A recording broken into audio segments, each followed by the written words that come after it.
By the Des Moines Register, the newspaper Iowa depends upon. Nobody covers sports like the Register. And by 1040 WHO Radio. Bankers Trust. Iowa Jeep Eagle Dealers. Pete Marwick, Maine. Central Tractor Farm and Family Center. Holmes Murphy. National Eye Club of the University of Iowa Foundation. And Fox 17 KDSM TV.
Football to me has always been like an accelerated class in academics. It's a class on life, the toughest part of life, the discipline, the sacrifice, the hard work, the ability to experience a tragedy or bad bounce of the ball and be able to bounce back and keep your head up and keep going.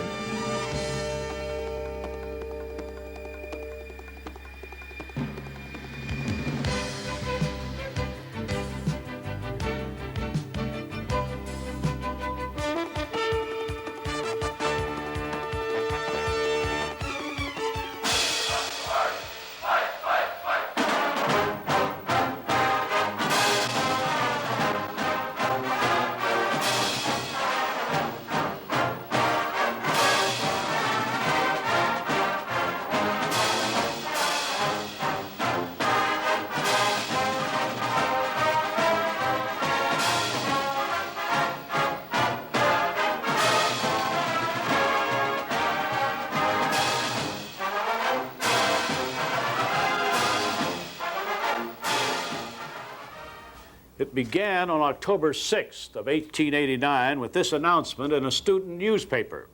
The State University football team hereby challenges any college or other team in the state of Iowa to a game of football. The challenge was taken up by Grinnell, then called Iowa College, even though Grinnell didn't have a football team. But they weren't about to take a challenge like that lying down. Well, Iowa College had a couple of ringers from back east and won that first one 24-0. In 1898, Iowa secured the services of the man who was to become the first truly great Hawkeye football coach. Alden Knipe was not only a respected physician and a noted opera singer, but Pennsylvania's George Woodruff called him the greatest player I ever coached. Knipe's astonishing success at Iowa got off to a slow start, however, due to financial problems, a disorganized athletic program, and friction among the players themselves. Knipe was a hard-line coach and a strict disciplinarian. It's possible that some of the players in that first Knipe season didn't respond well to not being able to coach the coach. The result was the notorious Blackmore Revolt. 5 members of Knipe's first team walked off the field, never to wear black and gold again.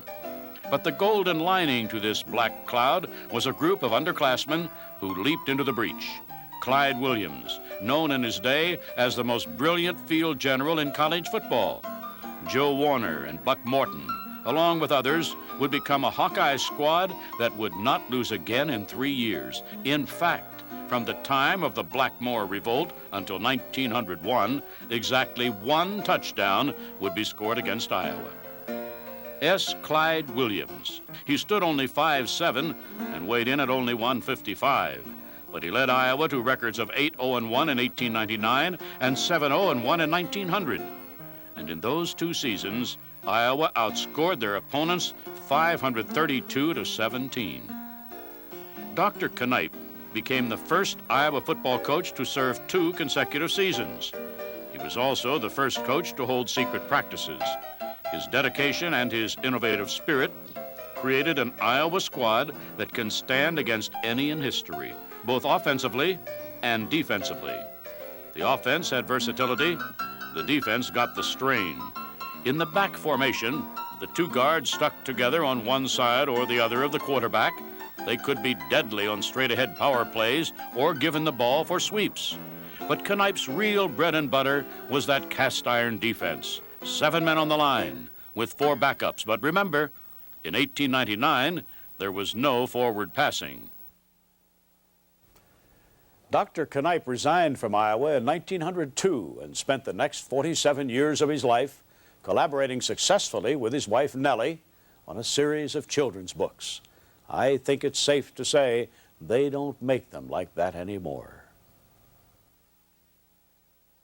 The decade following Alden Knipe's retirement from Iowa football was hardly distinguished. The game was finding its feet across the nation, and it seemed at times as though the rules were changing from weekend to weekend. John Chalmers took Iowa's head coaching spot until 1906 and was followed by Mark Catlin, who had learned the game under Chicago's immortal Amos Alonzo Stagg.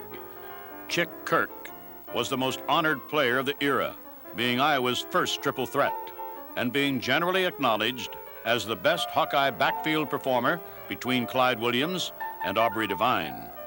And Iowa's first mascot came along in 1908. Birch the Bear was found in the Idaho Hill Country and made his way to a new home under the bleachers at Iowa Field.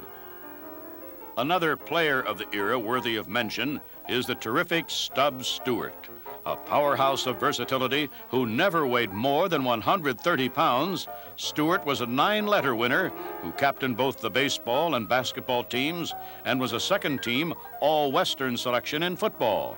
Stewart was head coach of the baseball and basketball teams during his years as a graduate student and served faithfully on the Board of Control of Athletics for almost 30 years. The next banner year for Hawkeye football would be 1913. By then, the head coach was a tough-minded Dartmouth graduate by the name of Jess Hawley. Hawley spent a couple of seasons building up the Hawkeye offense, and in 1913, it paid off. By the end of the season, Iowa was the highest-scoring team in the nation, totaling 310 points. All Hawkeye game and partial game scoring records for conference play were set in 1913, and all thanks to the playing of greats like Bunt Kirk, Willis O'Brien, Jim Trickey, and Ralph McGinnis. It was a year that would not be equaled again until 1921, and the coming of a man who would change Hawkeye football forever. The man's name was Howard Jones. He was a graduate of Yale, where he had lettered 3 years on Bulldog teams that had gone undefeated in 30 games. Jones had a sporadic career in coaching before he came to Iowa, but in 1916, come to Iowa he did, and history was in the making. It took a few seasons for Jones' magic to take hold. 1916 through 1920 were formative years, but notable ones for the play of Hawkeyes like Waddy Davis, Chuck Lown, and most memorably, Fred Becker. In writing about Becker, noted sports commentator Walter Eckersall said, no matter where he was placed, his work was a feature. Eckersall named Becker to his All-American first team when he was only a sophomore. Unfortunately, there was never to be a senior year for Becker. World War I took his life 10 months later. He was awarded the Belgian War Cross, the Croix de Guerre, and the American Distinguished Service Cross. The war got a lot more attention in those days than college football, but that doesn't mean no football was being played. I have a letter here, a very interesting letter, containing some of the memories of General Omar Bradley, who was stationed for a time at Camp Dodge near Des Moines. He recalls his Army boys playing Iowa one weekend. It was old sort of a pickup game. But years later, the elderly Bradley, after distinguishing himself in World Wars I and II, had this to say: "I remember the names of only two men who played on that Iowa team: Slater, the right tackle opposite me, and Devine, the quarterback. Duke Slater and Aubrey Devine. Even after fighting in 2 world wars, it's really no surprise that Omar Bradley could remember." Duke Slater was the giant in the Iowa line, but in those days, and into the magical early 20s, all the applause was going to Aubrey Devine. In 1921, the Hawkeyes were known as Iowa's Divine Team. His 38-yard drop kick beat Notre Dame 10-7. A touchdown pass to Les Belding and punt return beat Purdue 13-6. The Minnesota game was like Devine's personal toy. He scored 4 touchdowns. He passed for 2 more. He drop-kicked 5 extra points. In that one game, he carried 34 times, returned 7 punts and kickoffs, and passed for 122 yards. He also did all the punting, and twice he quick-kicked over the head of the Gopher safety. And a week later, he did it to Indiana. Ran 4 touchdowns, kicked 4 extra points, ran for 183 yards, and passed for 102. Oh yes, that was in the first 3 quarters. This is not to make it sound like Aubrey was alone out there. Besides Howard Jones coaching, there was Aubrey's brother Glenn, Craven Shuttleworth, Gordon Locke, and of course, the legendary Fred Duke Slater. He was one of the first black men to play in the Big Ten, and one of the first to receive All-America recognition. He never wore a helmet, and maybe Howard Jones himself explained best why. He almost never made a mistake. Slater made almost every All-America first team after the 1921 season, and in 1946, Duke Slater was picked by over 600 sports writers as a member of their all-time All-America team, and in 1951 was voted into the Hall of Fame. Slater went on to play pro ball with the Chicago Cardinals, and then became a distinguished judge of the Superior Court of Cook County, Illinois, until his death in 1966. In 1922, it was Gordon Locke's turn. Twice in the season, Locke scored 4 touchdowns in a game, the second time to help clinch the league title. In 3 varsity years, Locke carried the ball 430 times for almost 2,000 yards, scored 32 touchdowns and 192 points. Howard Jones coached at Iowa for 8 seasons, and his record of 42 games won, 17 lost, and 1 tied assures him a place with the all-time Iowa greats. Maybe it was the times, maybe bad luck. But when Jones resigned in 1924, after a disagreement with B.J. Lambert, chairman of the board in control of athletics, it started a downhill slide that would last for 15 years and lead to the darkest moment in Hawkeye history, and one of the darkest in the history of the Big Ten. The first man Iowa pursued to fill Jones's shoes was no less than Knute Rockne, who eventually declined the offer. The man who got the job was Bert Ingwerson, an Iowa native who had played at and graduated from the University of Illinois. Ingwerson had a good first season, finishing 6-1-1, the only loss coming from his old alma mater and a kid by the name of Red Grange. There were some great players here, too. Wes Fry, Dick Romey, Emerson Nelson, and the best of the era, Nick Cowboy Kutch. Kutch had a phenomenal 2-year career as a Hawkeye, rushing 781 yards in 1926 alone. But the finest play in the world can't stand up against politics and legal strategies. And in 1929, it all came crashing down on the Hawkeyes. A committee of the Western Conference, after due and most careful consideration, found that Iowa University has violated the rule passed May 28, 1927, and General Regulation 6. The charge was that conference faculty representatives were afraid that they were losing faculty control of the athletic department, The results were simple enough. Iowa was suspended from the conference.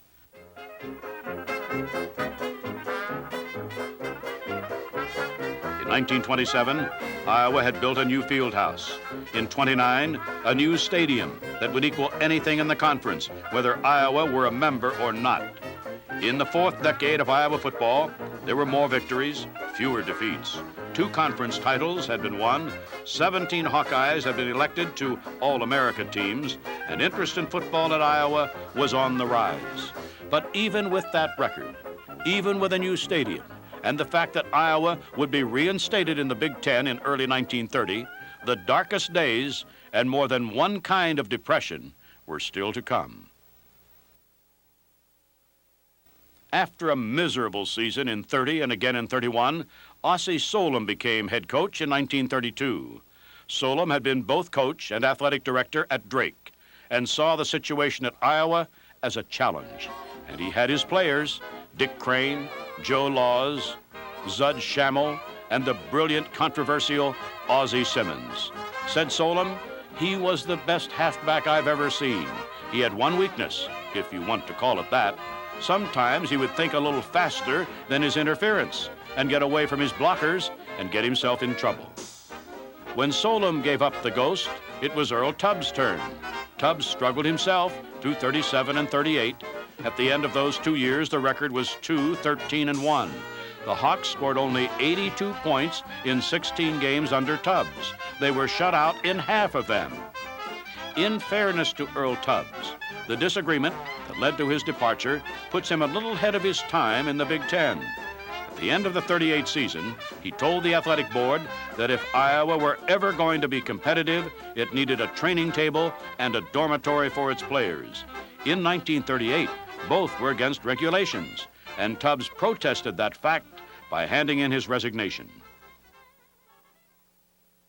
Dr. Eddie Anderson had been coaching Notre Dame-style football at Holy Cross.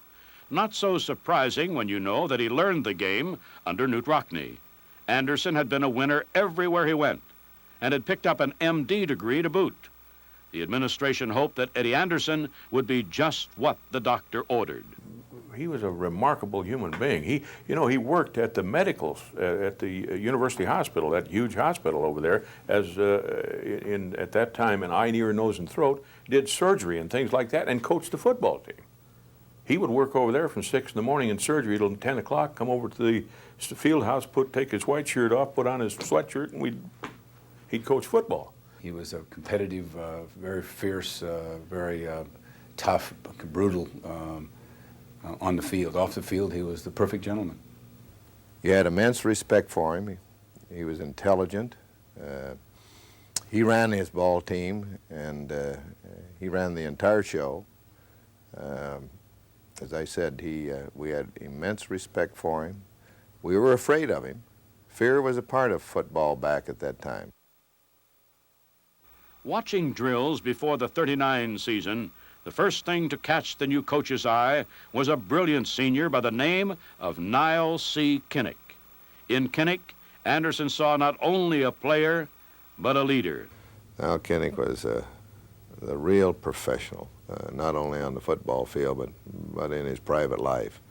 And as I think I told you, no one loved him more than his teammates. We knew him better than anybody else. Kinnick is impossible to describe. You cannot relate to Kinnick unless you knew him. He's the most disciplined man I've ever seen in my life, and he was only 21 years old when I knew him at Iowa in that last year. When Kinnick established a goal, everything, he made it to that goal, no matter what the sacrifice. And yet he was a very personable guy, just as likable as any guy you ever want to. But football, on the field a half hour before anybody else. He and Frank Carrillo practicing the punt and the pass and the drop kick and all the things, and he's doing push-ups, sit-ups. Kinnick was a self-made man. Besides Kinnick and Dr. Anderson's coaching, there was a squad of 17 or 18 players who would labor through every game through the entire season. Erwin Prossie, Whitey Evans, Buzz Dean, Ray Murphy, Mike Enoch, Bruno Andruska, Ham Snyder, Al Coupe, Bill Deal, Bill Green, Bill Gallagher, Max Hawkins, and Jim Walker. Men who would come from literally nowhere, propelling Iowa to the highest honors the game has to offer, the Iron Men.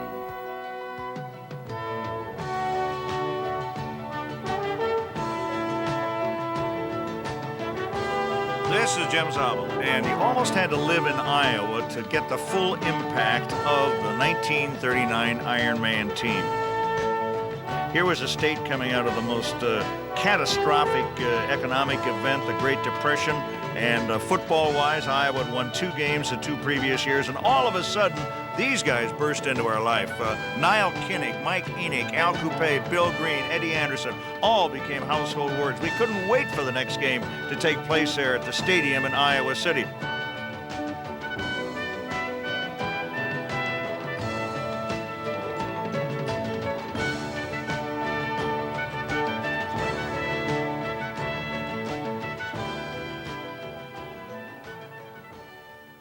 When we'd walk into any place, I attended a fight, Lisa of Old Morris Strickland down at the old Coliseum here in Des Moines, and the main event guys are walking up there, and the announcer introduces me, and the crowd wouldn't quit cheering.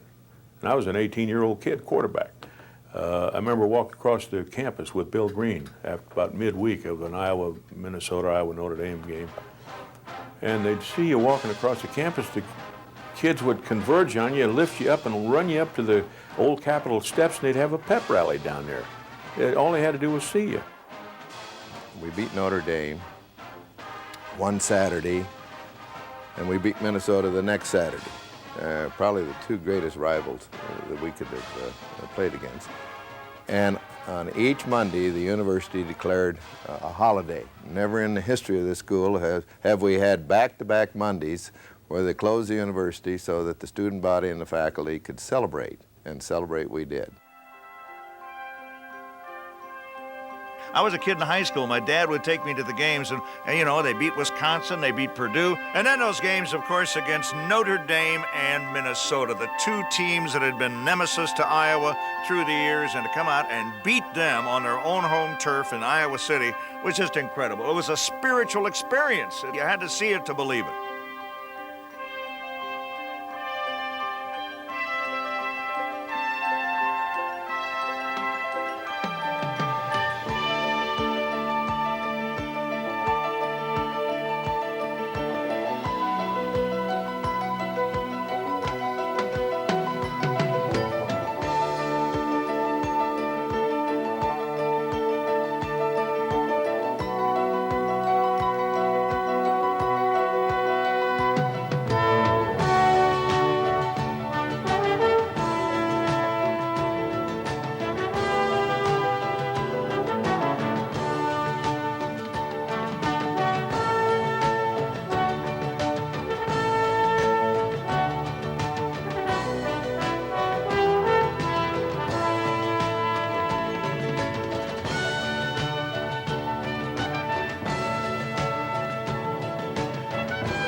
When the smoke had cleared after that amazing season and the honors were tallied up, title or no title, there were no losers at Iowa.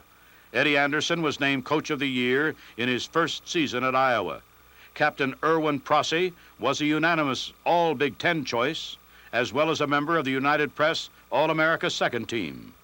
Mike Enoch, although only a junior, was given a first-team All-Big Ten spot and third-team All-America honors by the NEA. Niall Kinnick won it all. The Maxwell and Walter Camp Awards, the Big Ten's most valuable player, honorary captain of the team picked by the All-American Football Board. He was a consensus All-American, topping the ballot on every team. He was the most overwhelming winner of the Chicago Tribune's Silver Football Award since the creation of the trophy in 1924. He was selected the outstanding male athlete of 1939, and he won the Heisman Trophy. No other Hawkeye has won it yet. Finally, if you'll permit me, I'd like to make a comment which in my mind is indicative perhaps of the greater significance of football and sports emphasis in general in this country, and that is, I thank God I was warring on the gridirons of the Midwest and not on the battlefields of Europe.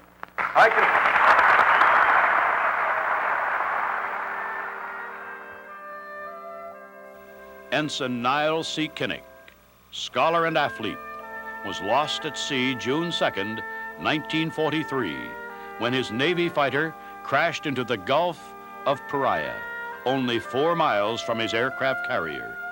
In 1972, Iowa Stadium was renamed Kinnick Stadium in his honor.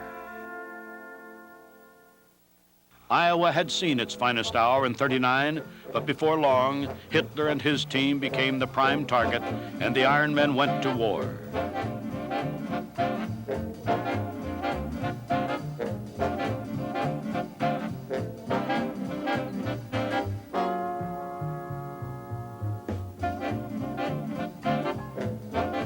It didn't leave much left over for college football, and Iowa felt the squeeze in the war years just like everyone else. Ouch. For a time, President Virgil Hancher thought of placing a moratorium on college athletics for the duration of the war. Adding to the confusion on campus was the fact that Iowa had to share space with the Navy Pre-Flight School, whose football team, the Seahawks, carved their own unique place in Iowa football history. But under coaches like Slip Madigan, who filled out his staff with men like Maury Kent, Glenn Devine, and Waddy Davis, and Clem Crow, who took over the coaching duties in 1945, Iowa played on.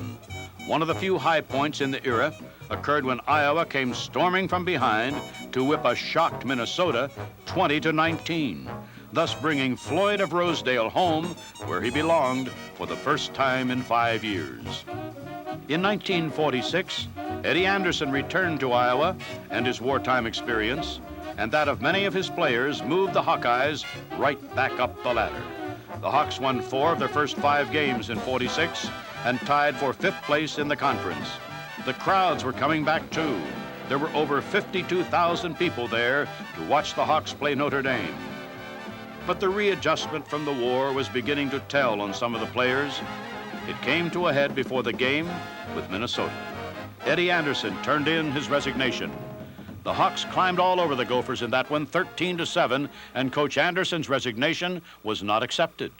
He coached 2 more look-alike seasons in '48 and '49, then returned to Holy Cross. In 1948, Dick Spencer, cartoonist for the Daily Iowan, needed a character to represent the university in athletics and in other areas. Spencer probably didn't realize that with a few strokes of his pen and a few drops of ink, he was making history. The new head coach for 1950 was Leonard Raffensperger, an Iowa graduate who had been head freshman coach under Anderson for 2 years. The first 2 games raised eyebrows as the Hawks won over Southern Cal 20-14 and Purdue 33-21. But the eyebrows dropped again at the next one as Ohio State stormed the Hawks 83-21. A week later, the tide turned again, and the Hawks shut out Minnesota 13-0. But with one exception, the roller coaster ride was over for that season. Iowa notched up losses for the rest of the year.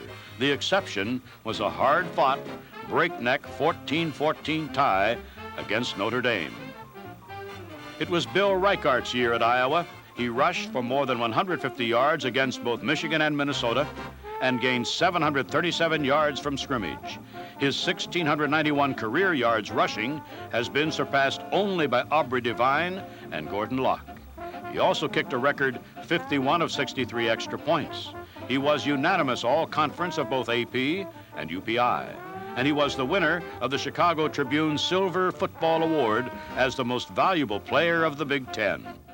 We really had a heck of a lot of good football players. We had good teams. We just didn't have enough. We didn't have enough players. You know, it was those days when Iowa really wasn't in the emphasis of creating any kind of a program of any major consequence. So we had great players, and I thought Raffensperger, frankly, did as good a job as he possibly could have under the circumstances. Raffensperger finished his 2 years at Iowa with a record of 5-10-3.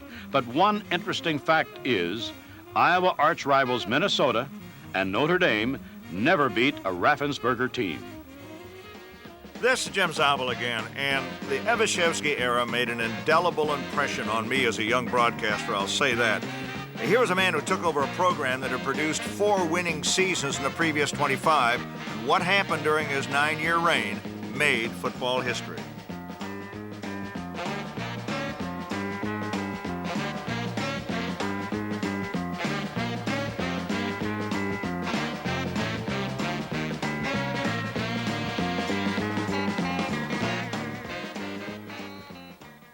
He was smart, he was quick-witted, he could dominate when he walked into a room.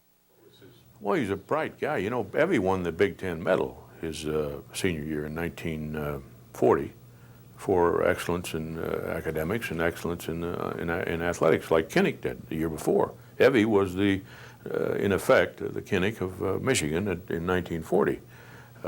Tom Harmon, no. A lot of those good ones there at Michigan. Evie was the kingpin of the Big Ten. So he's a bright, bright guy.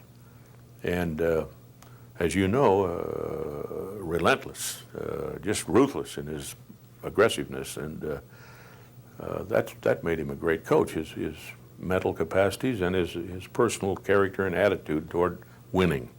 Among other things, he had the guts of a Mississippi riverboat gambler, and you know, he would pull out plays at just the right moment. And Evie had the ability to communicate. Evie had the ability to motivate. Evie had a very, very swift mind, and as a result, I just got to believe that he'd been a commander par excellence if he had been a military guy. Evie's coaching trademarks were imagination, deception, and quickness, and he recruited the talent to go with his intricate offense. Backs like Randy Duncan, Kenny Payne, Willie Fleming, Bobby Jeter, Eddie Vincent, Earl Smith, John Nocera, linemen like All-Americans Alex Karras, Calvin Jones, Jerry Hilgenberg, with guys like Kurt Murs, Jim Gibbons, Frank Gilliam, and Don Norton at the flanks. When I went in and found the dearth of talent, it was quite alarming, because we started out, we actually had very few football players, and you know, there was very little tradition. They had the Iron Man team of 1939, and of course then you had to go all the way back to Howard Jones's team in 1921 and 22 to find real winners. We were a multiple formation offensive team at Iowa when we first came here with Evie's staff in '52. They ran unbalanced line, T and single wing, tight line, the same basic offense that Michigan had run for years and years, Michigan State had run for years and years. And during the course of the first season, we were struggling a little bit because of personnel, and right in the middle of the season, on a Monday or a Tuesday, even as late as a Tuesday, Evie threw out the whole offense. He split the line two, not feet, but yards between each lineman. We were spread out almost across the field and pulled one of the major upsets of the year and in history by beating Ohio State. Look at this play right here. Binky Broder punts, Ohio State safety Doug Goodsell touches the ball, and then is tackled in the end zone by a swarming Iowa defense for a safety. Broder later scored the touchdown that gave the Hawkeyes a stunning 8-0 victory and kept the Buckeyes out of the Rose Bowl. It was considered one of the great upsets in Big Ten history, and it gave Evie the first of many rides off the field on the shoulders of his jubilant players. Definitely, this was the highlight of 1952. I don't think Woody Hayes ever got over that until he died. In fact, about 6 months before his death, while we were talking about a lot of things, one of the things he said is, if he were coaching, he'd pass a lot more because of the rules where you can use your hands on pass protection. And the other thing he was talking about was that darned illegal shift that we used against Ohio State in 1952. Talking about 52, Jerry Hilgenberg, one of Evie's first All-Americans, shows his stuff against Michigan, intercepting a pass and returning it to midfield. Jerry was the first of many Hilgenbergs to play center at Iowa. Actually, sort of a strange thing is that I went out for football. I was a high school quarterback, and I was planning on playing quarterback, but when I got to the university, I did not have much of an opportunity to play quarterback.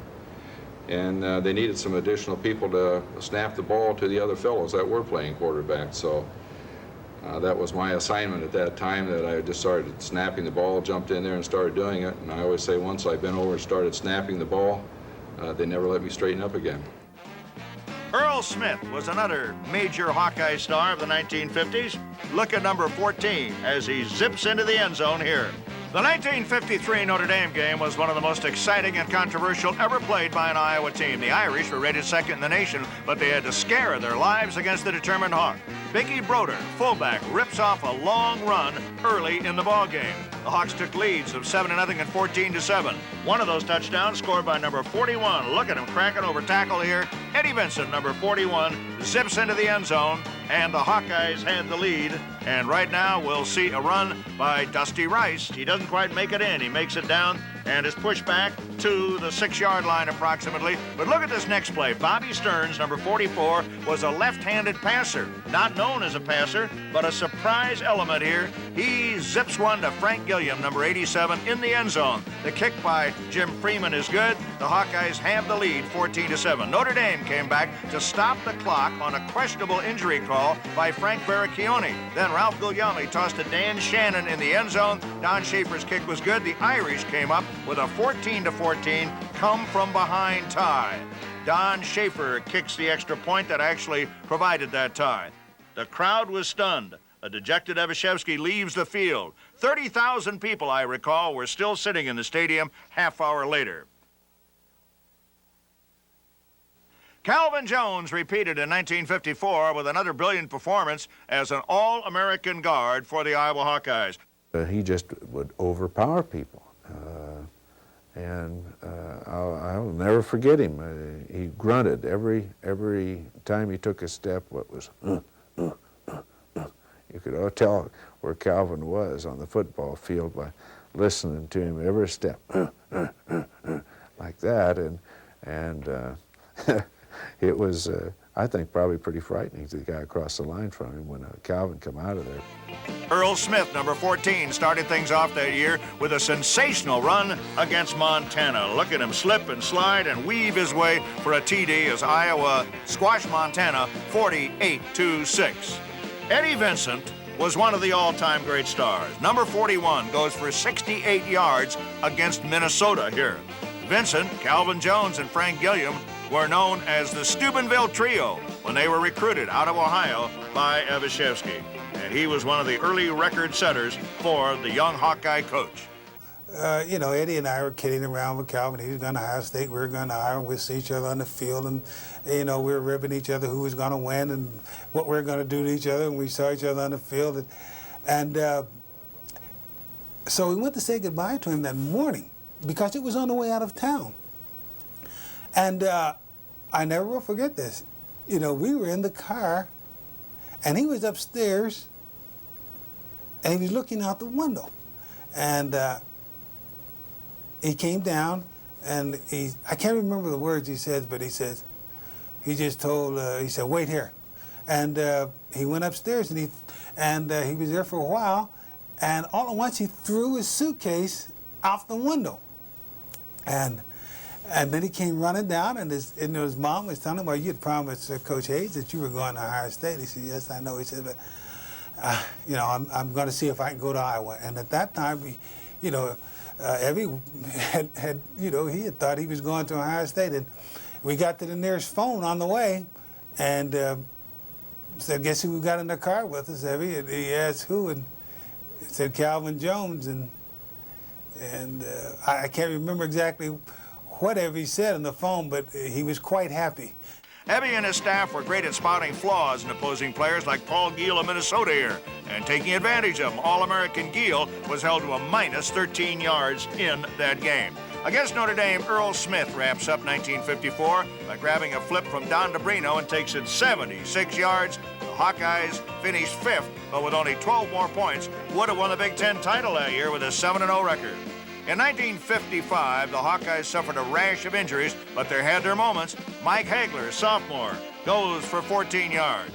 And Evie's first nationally known quarterback, Jerry Reichow, number 25, slips back into the pocket and hits Freddie Harris. And a beautiful catch by the big fullback Harris, and he gets some extra yards out of it too, about 5 of them. And here's Reichow showing his versatility as a receiver. Look at the pass, and it came from Don DeBrino, a passing halfback.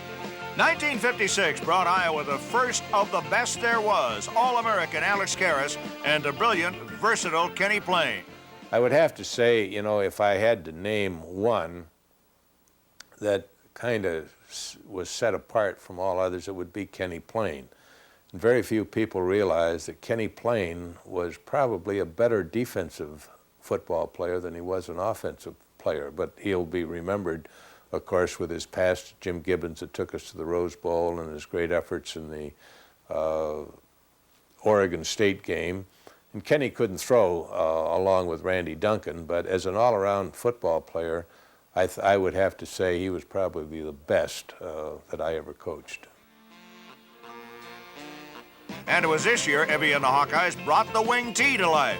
Kenny and the wing tee staggered Hawaii. Look at the brilliant open field runner going for 68 yards using his interference to perfection. Kenny Payne later made All-Pro in Canada, both on offense and defense. And later, Kenny Payne threatens against Michigan, faking, then jamming for 34 yards. The Wolverines were the only team in 1956 who could stop the Hawkeye onslaught, but they couldn't stop Kenny Payne. Against Minnesota, there was only one scoring opportunity, but Kenny Payne took advantage of it. He hits Gibbons, who is dropped at the 1. Then Freddie Harris splits the middle for a touchdown, and the Hawkeyes spend the rest of the day defending. And the fans knew the championship was in sight. They could smell the roses in the air against Ohio State. A win would clinch it all. Payne lost that memorable pass to Jim Gibbons. Look at it and relish it. One of the most famous passes in Iowa history. Then, later on defense, Frank Gilliam breaks in to dump Elwood, the quarterback, and throws him for a loss late in the ballgame. The shadows falling over the stadium. Frank Gilliam there, and now All-American Alex Karras goes to work. Well, I didn't choose Iowa. I had a brother who kind of kidnapped me and took me to Iowa, and I lived up in the summertime. I was supposed to go down to Indiana with my brother Teddy, and a final decision was made by my oldest brother that I should go to Iowa, and I was put on a Piper Cub and sent to Spencer, Iowa, or Clear Lake, near Spencer, and spent most of the summer up there. And I didn't really know where I was. I was a frustrated fullback. I was a guy that was real large but quick. I could move quick. Nobody could ever block me. There was a lot of people try to block me. They would love to block me. Nobody touched me. I never got injured till my last 2 or 3 years in the big leagues. I never allowed people to touch me. I was a snob. I was one of those snobby linemen that didn't believe that, you should get right in the middle and bang heads. I never banged my head. If I'd have banged my head earlier, I'd have never played football so long. If there'd been time for another play, Iowa would have scored again, but they didn't have to.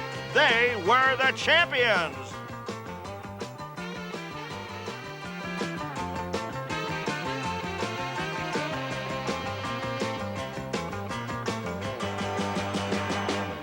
You don't like to see goalposts toppled, but that day I think the fans could be forgiven. First time ever trip to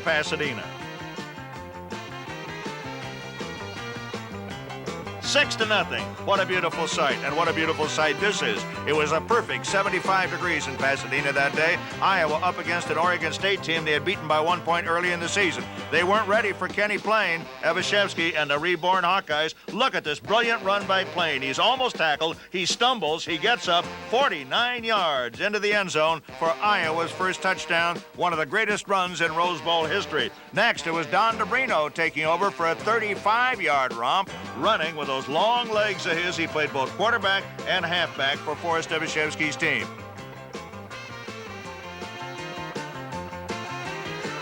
Then it was Mike Hagler's turn. Now look at the guy in the white uniform outrun the entire Oregon State backfield, which was known for its tremendous track speed. But Mike Hagler didn't worry about him. He went into the end zone. Iowa 35, Oregon State 19, and the championship.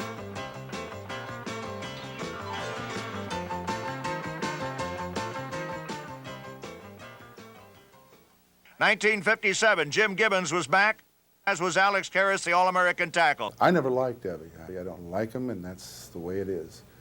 But I tolerated a lot of things that Evie did because I know what stress is, and I know what it is when you have to win. Well, I've never said anything bad about anybody who ever played for me, and I'm going to continue that policy. And as a producer, people say, how can you do this so fast? How can you make this happen so fast? It doesn't come hard to me because I can go and extract people who I know are talented, put them all together, have a real good relationship, go out and shoot a film, and everyone's happy. And I learned that through athletics. Not just football, but basketball and baseball. And I recommend anyone to play sports. I think it's a wonderful thing to do. They were joined now by Randy Duncan, junior year, Target Gibbons. Too long? Hey, don't worry about it. He just reaches out and grabs it, no problem. Duncan's target, Don Norton this time. This one's good for 55 yards. Great protection for one of the greatest passers in Iowa history and one of the greatest receivers as well. And now take a look at Don Horn against the Badgers and his driving, churning legs. He was not to be denied. Well, he's got one tackler, he's got two, he's got three, he's got four. Will he make it to the end zone? He's in there. Didn't even fall down doing it. Then that was good for a 13-7 win. Then came the slippery, sloppy mess at Evanston. We called this the Mud Bowl. You know, one of the plays that still kind of stands out in my mind is one I'm sure nobody else remembers because it was played in the Deitch Stadium in Evanston. And this was the year when we had a very good football team. And probably the worst pass I ever threw in my life, which should have been intercepted by a guy named Wilmer Fowler, who was a Big Ten sprint champ, slid off his hands into the hands of Kevin Furlong, and that was the only advance we made of the game. We won the game 6-0. Nobody could move the football, and it was just a fluke. Duncan didn't often run. He seldom had to. Here he gets a lateral from Bill Gravel and moves out there 32 yards. Come on, Randy, let's see you go. Now, Bill Happel charges for 48 yards against Minnesota. Bill Happel, not great on speed, but tremendous drive and determination. One of the stars of that Iowa football team. The Hawkeyes lost to Ohio State that year, but they beat Notre Dame, despite the loss of a helmet and a shoe on this particular run. The Hawkeyes lost the championship in the #1 ranking with that defeat by Ohio State. 1958 left them all in the dust. Randy Duncan took the spotlight at quarterback in '58. Kurt Murs was an All-American and Bobby Jeter shows his stuff against TCU, covering 42 yards and recovering his own fumble. What's this little basketball maneuver here, Bobby? Pick it right back up, scoop it in, get into the end zone. Iowa won that game 17-0. The Hoosiers of Indiana were easy as Randy Duncan takes his pitch out into the end zone from Billy Gravel and goes 21 yards for a TD. Great defensive play. Watch this one against Wisconsin. Hackbart, Norton hits him. Jeff Langston gathers it in and goes into the end zone. Taking it home, the clincher. Duncan to Jeter, a screen pass covering 75 yards to score, putting the Hawkeyes out of reach. This was a tough game up in Madison and a big Hawkeye victory in their drive to get to the Rose Bowl. Against Northwestern, Duncan and Murs show what it means to be an All-American. Evie got his first win against his old school Michigan, and in the process, a star was born. Watch this punt return. One of the greatest in Hawkeye history, Willie Fleming, one of the truly great backs of the Evie era, threading his way through the whole Michigan team with this 73-yard punt return, which covers the distance. Brilliant Willie Fleming going into the end zone. Relax, Evie. The ball's in good hands. Against Minnesota, Duncan and Murs were in their usual fine form.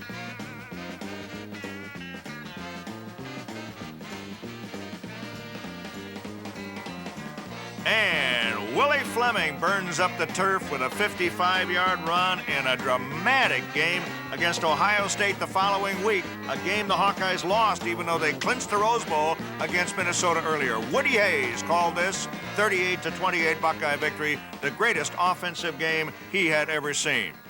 They almost made the 58 Rose Bowl look easy. Iowa set 5 new Rose Bowl records and tied another against the California Golden Bears. Now, let's watch Bobby Jeter making history. 81 yards for the longest run from scrimmage in Rose Bowl history. That is a record that still stands as of today.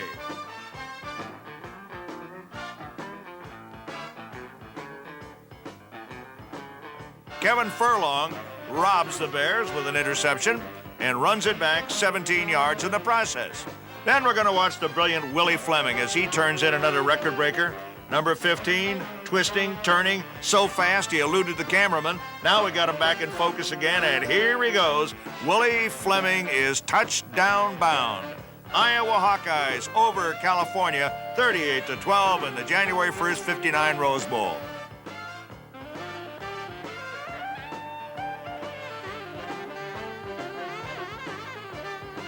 In Evie's last 2 years as coach at Iowa, players like Don Norton kept the faith with plays like this recovery and a 50-yard return against the Wildcats. Norton had tremendous speed, very elusive, played end, and also was a great defensive player as well. Don Norton, one of the superstars of the Evashevsky era, later went on to fame in pro football at San Diego. Olin Treadway finding Jeff Langston. Iowa was in its heyday, and the fans were happy. Mark Manders was an All-American guard, and All-American Larry Ferguson at halfback. What a combo. Watch Fergie against Oregon State. 85 yards, and Larry's in control every one of them. Larry Ferguson churning into the end zone for another Hawkeye touchdown. And here's Mark Manders' heads-up play against the Northwestern Wildcats. Calhoun punts. Mark follows the punt, recovers it, and gives the Hawkeyes another chance, typical of that great 1960 season and that great team. Evie's final year as Iowa coach, 1960, was, in fact, one of his greatest. Only a loss to Minnesota kept him from the national championship and a Rose Bowl berth. He finished his coaching career with a bang, beating Ohio State 35-12 and Notre Dame 28-0.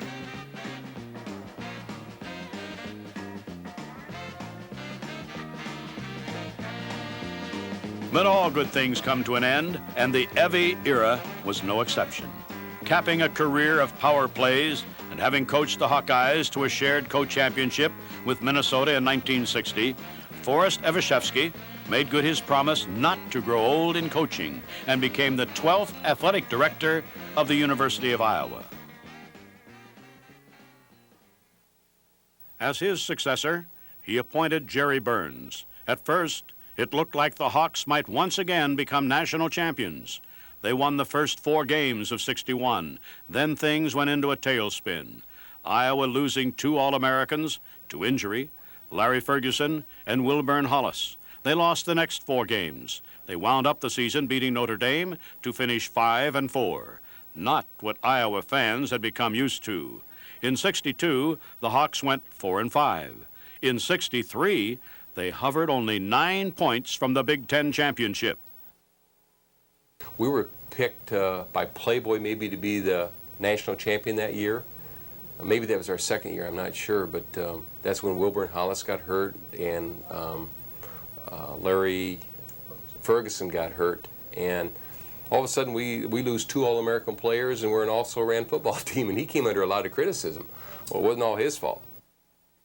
But by 1964, Burns was on shaky ground. Wally Hilgenberg and Paul Krause were gone, as were Bobby Greer and Mike Riley. By the end of 1965, it was clear that Jerry Burns was not going to reach his coaching peak at Iowa. Finally, Jerry Burns left a few bad seasons at Iowa behind him to join the staff of Vince Lombardi. Things have worked out a little better for him since. The next head coach for Iowa was Ray Nagel. Hawk fans that year were treated to the talents of sophomore quarterback Ed Podolak, Cy McKinney, and receiver Al Bream. I really had wanted to be a Hawkeye through the time I grew up, growing up south of Atlantic on a little farm. Used to listen to the Iowa broadcasts on WHO with Jim Zabel, shoot baskets out next to the barn with the radio on Saturday afternoon. So it was, I guess, a dream of mine going back to then to play at Iowa. Now football to me means a lot of fond memories, a lot of good lessons that I learned in the way of playing hurt, always answering the bell. There's a lot of times that now in life that you don't want to get up and do something, where in football you had to do it, whether you were hurt or not. But Nagel, despite developing a high offense, wasn't able to really boost the Hawks either. Iowa stayed dead last in the conference in 65 and 66 and shared the bottom rung with Wisconsin in 67. 68 was a very different story. The balance of youth and experience on the team, Nagel's use of the wing tee with a split-end offense, and some shuffling of positions took the Hawks to 5-5 for the season and 5th place in the Big Ten. That was my senior year. It was the last Iowa team to have a winning record in the Big Ten prior to Hayden Fry coming. We were 5-5 overall, 4-3 in the Big Ten, and we were very close in a number of games. Had a great sophomore class that had come on and helped what we called the hardcore. There were only 13 seniors on that team. And I could see a real bright future for the Hawkeyes then, and Ray Nagel had turned it around, and he had done it his way. From what we thought was going to be a very good season, things started to happen. The head coach and the athletic director weren't getting along. It was proving to maybe have some stress within the coaching staff and the players. And at the same time, and it probably wasn't starting just then, but it had started earlier, I saw it somewhat in high school living in the south side of Chicago, is that there was some turmoil, and the black players were, starting to think about boycotting because of the way they were being treated and because of the national scene and the riots that were happening in some of the major cities. And it was really too bad. I think it was led, or I know it was led by people outside of the football program. But it was that period of radicalism in the country at that time. It was going on at a number of other universities. It was an event that was, we certainly wish that it hadn't come to that, but it did. It was a point in history. It was the 60s. A lot of things like that happened in the 60s, and a lot of good things were done by people showing how they felt about things. A lot of things changed after that, and I think a lot of things changed for the better. And I think it was unfair that it was directed against Ray Nagel and his staff, because I found them to be probably as understanding and as concerned about all the athletes as any of the coaches that I've played for since. I think that the Iowa teams of the next couple of years would have certainly been contenders. As fans waited in eager anticipation, little did they know that 1970 would bring the end of an era in more ways than one. In May of 1970, Forrest Evashevsky resigned as athletic director. For Evie, it was the culmination of months of controversy between himself and Nagel. For Coach Nagel, it was the beginning of the end of his coaching career at Iowa. On July 1st, 1970, Bump Elliott began his career as Iowa's new athletic director. My basic thinking as an athletic director is very simple, that my job is to help our coaches put on the very best program they can. That means from all ways, through academics, athletics, public relations, whatever it may be, give them the opportunity to have an excellent program. And Bump Elliott was given the task of finding a new leader for the Hawkeyes. That new leader was Frank Lauterbur. Lauterbur was to head the Hawkeyes for 3 seasons, seasons that, due to a change in conference rules, were to see the Hawkeyes open up against Woody Hayes' Ohio State Buckeyes in '71 and '72, and Bo Schembechler's Michigan Wolverines in '73. The 1973 season was also Lauterbur's last, and Bump Elliott was once again looking for a new coach. I firmly believe that that Iowa's program today, the entire athletic program, is as good as anybody's in the country, and the football program is second to none. And I'm naive enough to believe that I had something to do with that. And I thought Bob Cummings did an excellent job here at the University of Iowa in his years, and he did an excellent job of recruiting. It just didn't quite get over the hump, so to speak. It didn't quite catch. And yet Bob was right on the verge of a very successful career here at the University of Iowa. And any youngster asks me about where he should go to school. And see, I know more about this than anybody does. Because as a high school coach, you know, we get exposed to all the different schools. I visit all the schools, you know.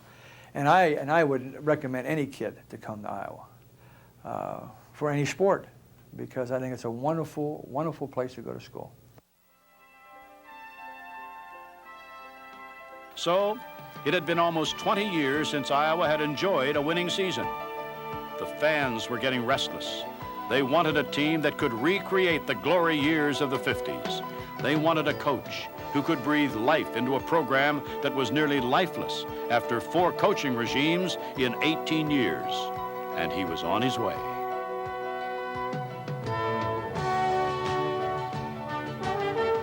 When Hayden Fry took over in 1979, leaving behind successful tenures at SMU and North Texas State, he had a plan. The attitudes changed, the look changed, and the scores changed. In '79, the Hawks finished 5-6, but things were looking up. Dennis Mosley broke or tied 9 Iowa records, and with Levin Weiss and Jay Hilgenberg, made all Big Ten first team. Mosley, the team's MVP, was named second-team All-American by UPI. I think after a little intimidation in regards to what our mission really was, that the attitude on the football team changed. I think it astounded some of the news media, but we changed the attitude from a losing attitude to a winning attitude. We did everything we could to remove the negative, or at least make them into positive situations, by changing the helmet, by changing the uniform, by trying to get people to wear black and gold in the stands on game day. We tried to create a winning environment. 80 was a disappointment. A 4-7 record hurt. Phil Seuss, Andre Tippett, and Jeff Brown have played the Hawks to 4-4 in the conference, putting them in 4th place.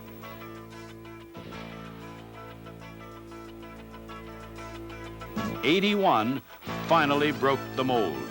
From the shocker that beat Nebraska 10-7 to the rout at Michigan State 38-7, everything came up Hawkeyes.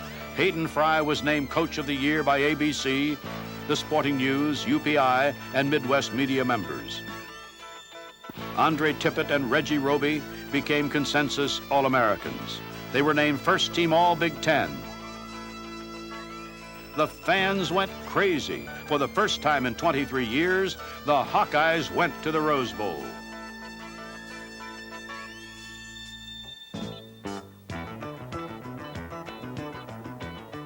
At that particular time, we were just coming off 20 losing years in a row, and Hayden had been at Iowa for 2 years already. And when I was a freshman is when we turned it around. I didn't play much as a freshman, but we ended up going to Rose Bowl that year and just took off from there. '82 was a rebuilding year. 15 starters from the Rose Bowl were gone.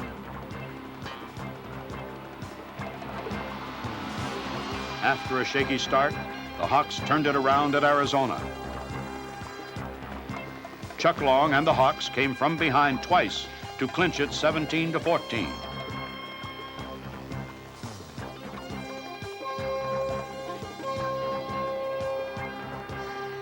They lost to Nebraska, Iowa State, Michigan, and Purdue, but smashed all other comers to end 7-4 and in third place in the Big Ten.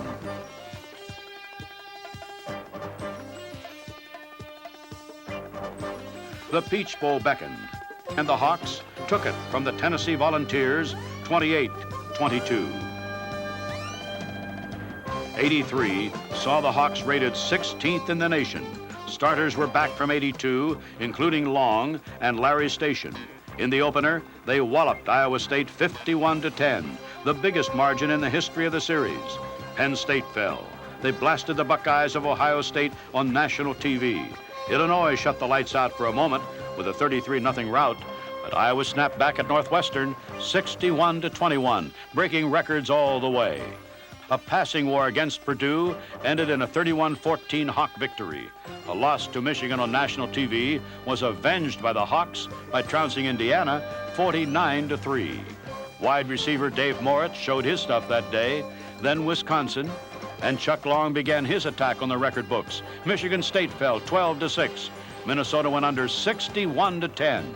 The Hawkeyes became the second team in school history to win 9 games in the regular season. As for the Gator Bowl, the Hawks, battling numbing cold and a home crowd advantage, lost to Florida 14-6. It was the last season for Joel Hilgenberg, ending a 33-year Hilgenberg dynasty at Iowa that is probably unique in the nation.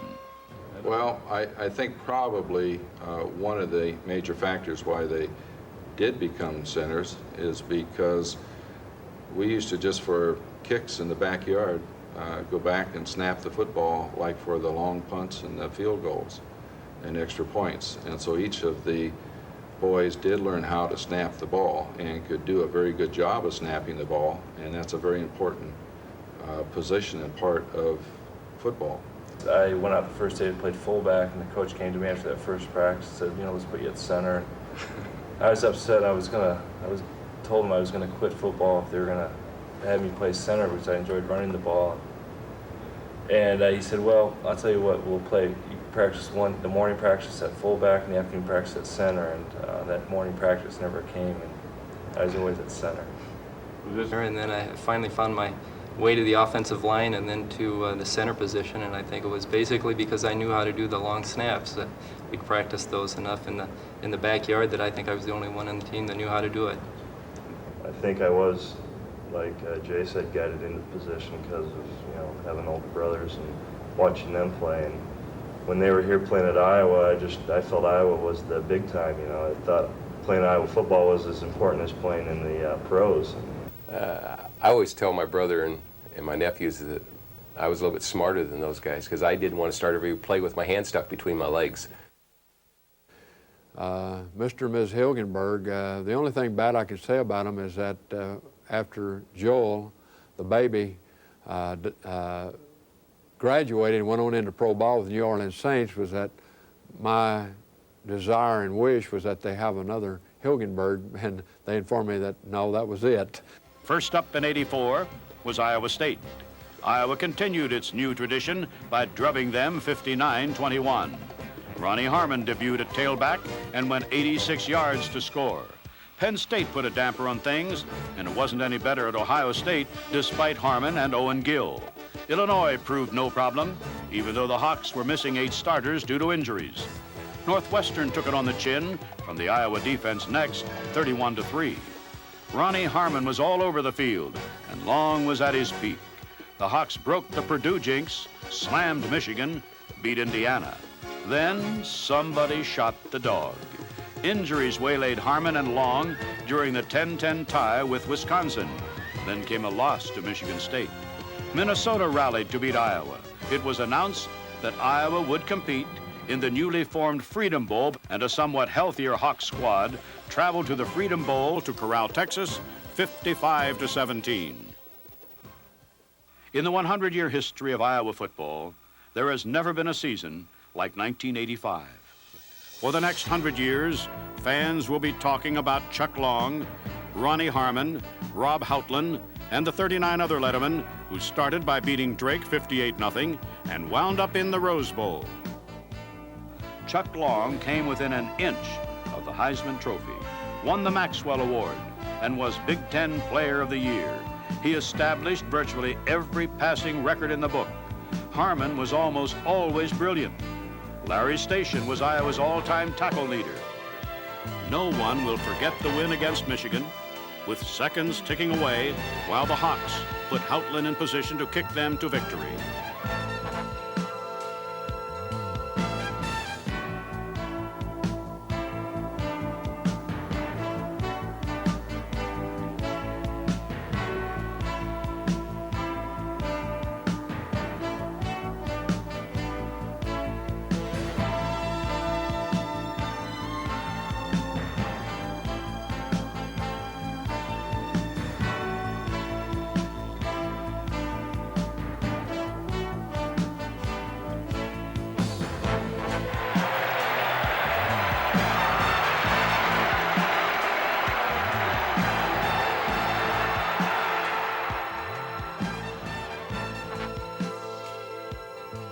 I think the one play that sticks out in my mind is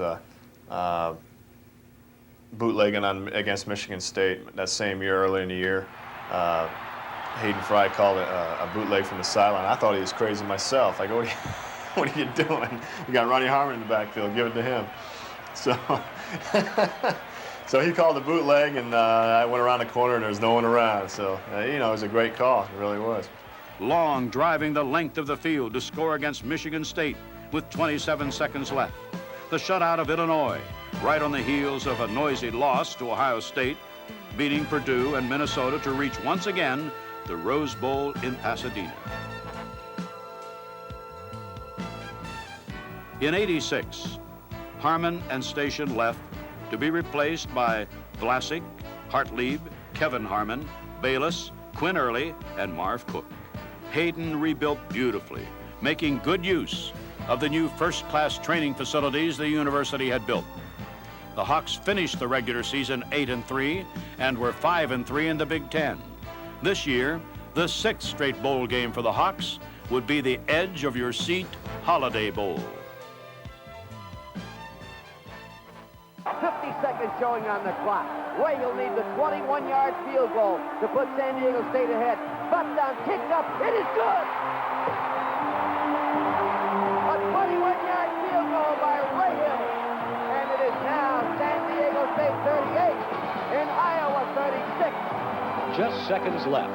San Diego State by 2. It's all over, and everyone in the stadium knows it.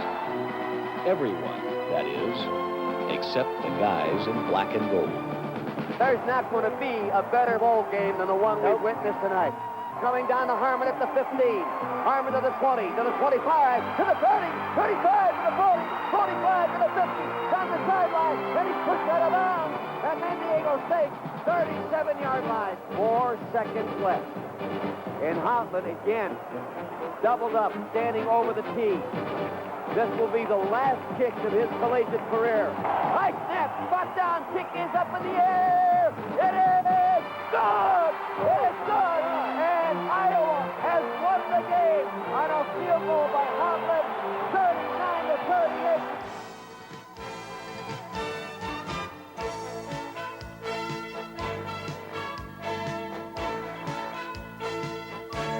39-38. 87 continued the tradition. The 98th year of football at Iowa saw 10 wins, a 7th straight bowl game, and a tie for second place in the Big Ten. Chuck Hartlieb came on the scene, Quinn Early and Kevin Harmon, Rick Bayless, and of course, Marv Cook, all shone brilliantly throughout the season. And this is it. 16 back being used by Ohio State on this play. 16 seconds to go. Hartlieb with the ball and one setback and 3 flankers. Here's Hartlieb going out. He looks, he throws. It is complete. And it's an Iowa touchdown. It's an Iowa touchdown. It's an Iowa touchdown.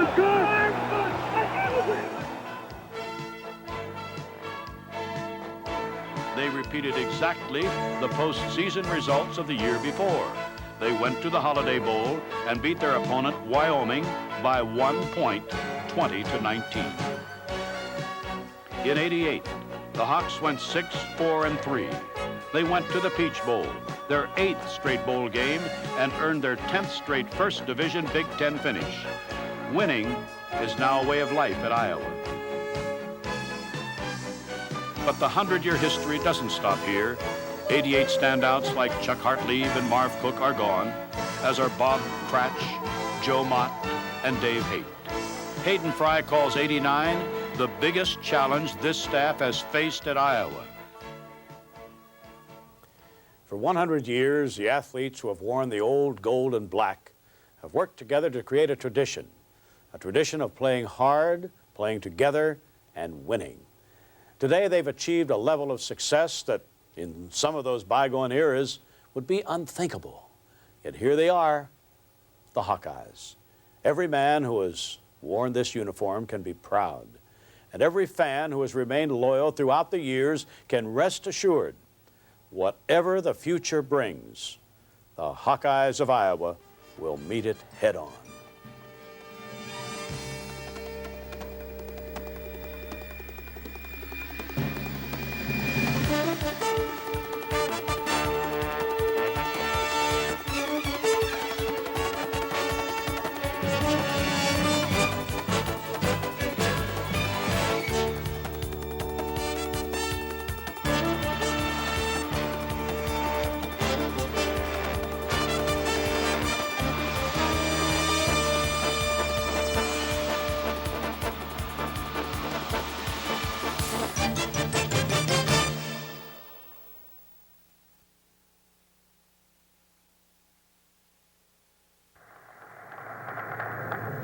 Thank you very, very kindly, Mr. Holcomb. It seems to me that everyone is letting their superlatives run away with them this evening. But nonetheless, I want you to know that I'm mighty, mighty happy to accept this trophy this evening. Every football player in these United States dreams about winning that trophy and of this fine trip to New York. Every player considers that trophy the acme in recognition of this kind. And the fact that I am actually receiving this trophy tonight almost overwhelms me. And I know that all those boys who have gone before me must have felt somewhat the same way. From my own personal viewpoint, I consider my winning this award as indirectly a great tribute to the new coaching staff at the University of Iowa, headed by Dr. Eddie Anderson,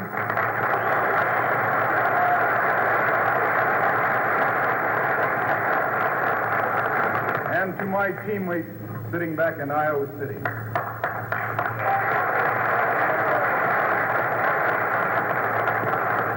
A finer man and a better coach never hit these United States. And a finer bunch of boys and a more courageous bunch of boys never graced the gridirons of the Midwest than that Iowa team in 1939.